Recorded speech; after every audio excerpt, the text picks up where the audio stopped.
Fala galera, bem-vindos ao canal Multiverso.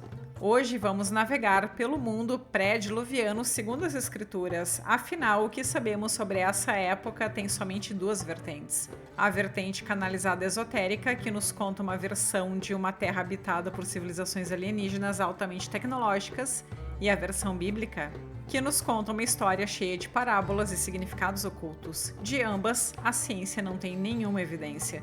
Sendo assim, tanto a versão esotérica quanto a versão bíblica podem ser consideradas mitos sob o ponto de vista científico.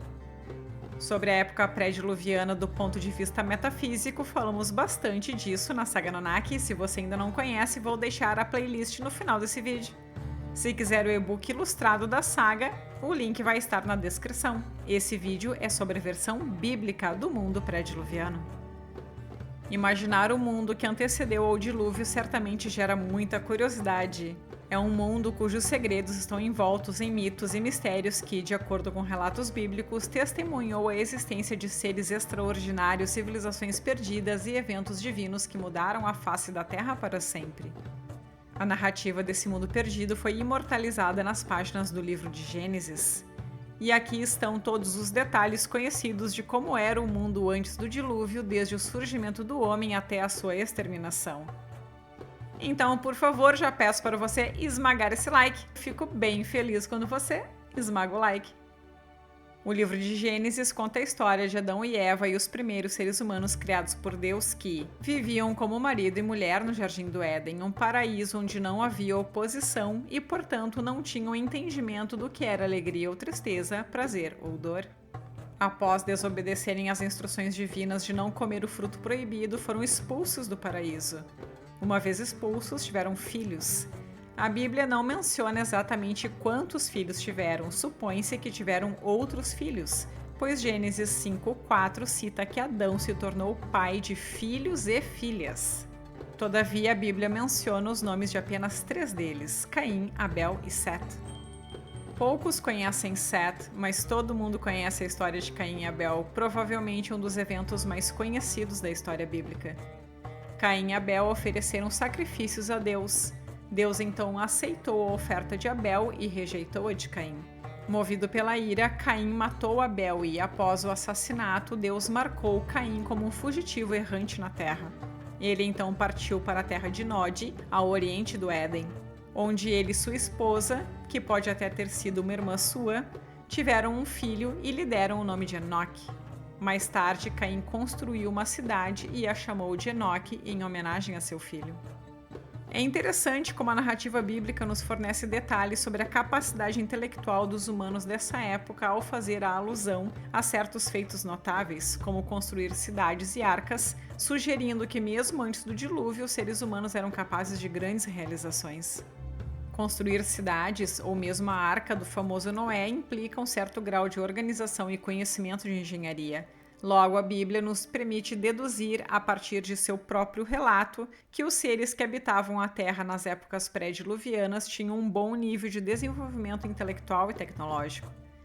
E não somente os seres daquela época pareciam ter uma relação muito mais próxima, pessoal e direta com Deus.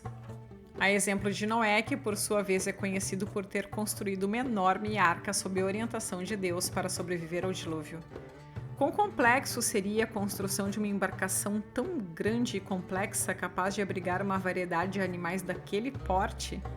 Requeriria conhecimento técnico considerável, habilidades e conhecimentos notáveis, mesmo que a narrativa foque nos aspectos desses feitos mais como lições sobre fé e obediência a Deus e sua justiça divina e não forneça praticamente nenhum detalhe a respeito da capacidade intelectual ou tecnológica daqueles tempos.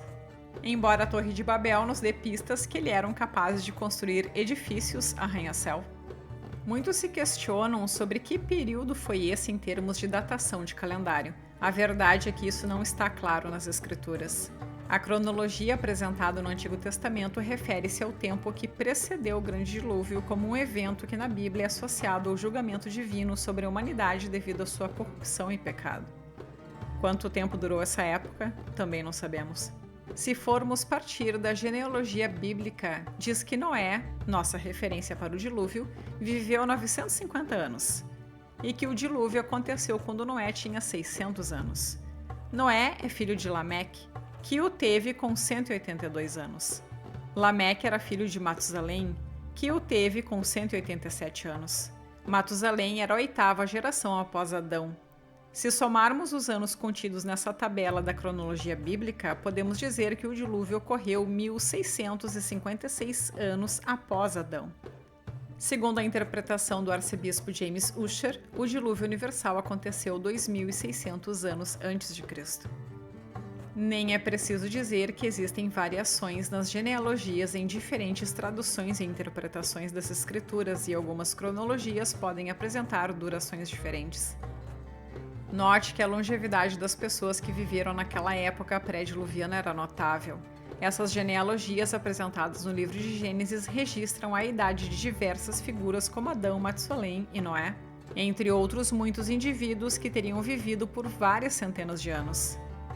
Matusalém é frequentemente citado como o ser humano mais longevo da Bíblia, com uma vida que teria chegado a 969 anos.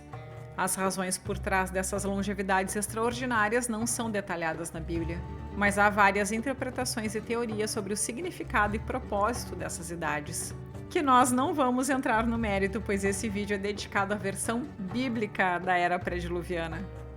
A narrativa bíblica nos traz mais informações sobre o mundo pré-diluviano. É dito no livro de Gênesis que antes do evento da Torre de Babel, havia apenas uma única língua, um único idioma falado por toda a humanidade.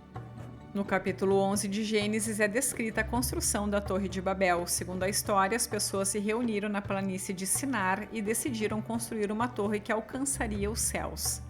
No entanto, Deus, vendo a arrogância do povo, decidiu confundir sua língua para que eles não pudessem se entender e a construção da torre fosse interrompida. Uma vez confundida a língua em diferentes idiomas, as pessoas se dispersaram pelo mundo, já que agora elas não conseguiam mais se entender.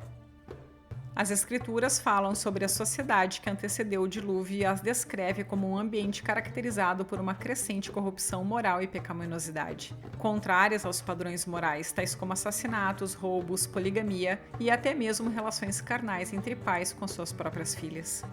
No capítulo 6, versículos de 1 a 4 do livro de Gênesis, relata a existência dos Néfilins, descrevendo que os filhos de Deus, também conhecidos como anjos caídos, se relacionaram com as mulheres humanas, resultando dali uma prole chamada na Bíblia de Néfilim. Essas novas criaturas são frequentemente vistas como uma raça de gigantes ou seres humanos de grande estatura que surgiram como resultado dessas uniões. A passagem diz o seguinte: E aconteceu que, quando os homens começaram a multiplicar-se sobre a face da terra, eles nasceram filhas. Viram os filhos de Deus, as filhas dos homens, que eram formosas, e tomaram para si mulheres de todas as que escolheram. Então disse o Senhor: Não contenderá o meu espírito para sempre com o homem, porque ele também é carne, porém os seus dias serão 120 anos. Havia naqueles dias gigantes na terra, e também depois, quando os filhos de Deus se chegaram às filhas dos homens, e delas geraram filhos. Estes eram os valentes que houve na antiguidade, os homens de fama. Outra passagem interessante descreve como os espiões enviados por Moisés para explorar as terras de Canaã relataram que encontraram os Néfilins. Isso está no livro de Números, capítulo 13, versículos 32 e 33 da Torá. E disseram a Moisés: Fomos à terra a que nos mandaste, e verdadeiramente emana leite e mel, e este é o seu fruto. Mas o povo que habita nessa terra é forte, os homens são muito altos e as cidades são muito grandes e fortificadas. E também vimos ali os filhos de Anak, dos gigantes. Essa passagem levanta várias questões e interpretações possíveis. A identidade sobre quem seriam os filhos de Deus que se relacionaram com os filhos dos homens é um ponto de debate há muitos séculos. De acordo com as Escrituras, os anjos caídos eram seres espirituais que se rebelaram contra Deus e foram expulsos do céu. Eles são descritos como sendo arrogantes, pecaminosos e perigosos. A origem dos anjos caídos é um mistério, mas algumas interpretações sugerem que eles eram originalmente anjos leais a Deus que foram corrompidos pelo mal. Uma interpretação comum da origem dos anjos caídos é que eles eram originalmente anjos que foram criados por Deus para servir como seus mensageiros. No entanto, eles se tornaram arrogantes e desejaram ser iguais a Deus, então se rebelaram. Já mencionamos que durante o período antes do dilúvio parecia que Deus se relacionava diferente com os homens, falava-lhes diretamente. Exemplo das narrativas que citam as pessoas de bom coração que mantiveram um relacionamento próximo com Deus, como Enoque e Noé. Enoque é mencionado no livro de Gênesis como um homem que andou com Deus. Ele viveu uma vida longa e nem sequer experimentou a morte. Em vez disso, foi arrebatado em vida. Isso é interpretado como sinal de recompensa divina por sua fidelidade e obediência. Já Noé, graças à sua retidão de caráter, foi escolhido por Deus para construir a arca, sobreviver ao dilúvio e repovoar a terra. A Bíblia descreve Noé como um homem justo e íntegro de grande devoção, evidenciada por sua disposição em cumprir a vontade de Deus, apesar da oposição e zombaria que teve de enfrentar.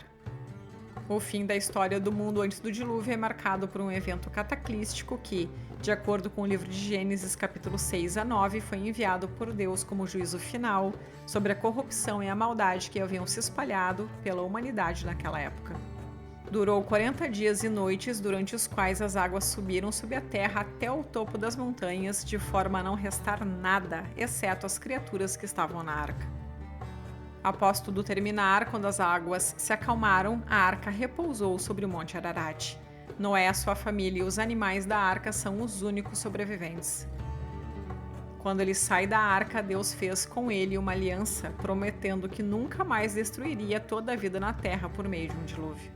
O símbolo da aliança de Deus para com Noé foi um arco-íris. A história do dilúvio é uma narrativa importante na Bíblia.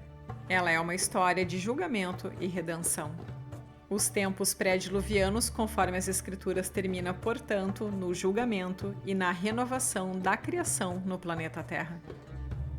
Então é isso, galera. Essa é a história do mundo antes do dilúvio, segundo as Escrituras. Eu espero que você tenha gostado desse vídeo. Lembra de esmagar esse like para dar aquela moral. Muito obrigada por assistir e até a próxima.